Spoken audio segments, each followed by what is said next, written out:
आज तुमची लय आठवण येते बघा. काय झालं म्हणून काय विचारता? अहो, तुम्ही ज्या पोरी बाळींच्या रक्षणासाठी आपली उभी हयात घालवली, पोटच्या पोराला याच माऊलींच्या रक्षणासाठी अर्पण केलात.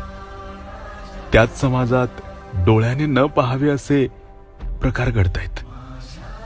3 वर्षांची चिमुकली टाहो फोडतीये हो. पण आम्ही मात्र कायद्याचे बूच घालून बसलोय. या वानझोट्या व्यवस्थेकडून न्यायाची अपेक्षा करतोय, तर कुठे राजकीय पोळी भाजली जातीये. हे सगळं पाहून अस्वस्थ होत आहे. अहो साहेब, एकच मागणी आज पुन्हा होतीये. पुन्हा शिवकाळ यावा आणि करावा चौरंग त्या विकृत वृत्तीचा. करावा चौरंग त्या विकृत वृत्तीचा.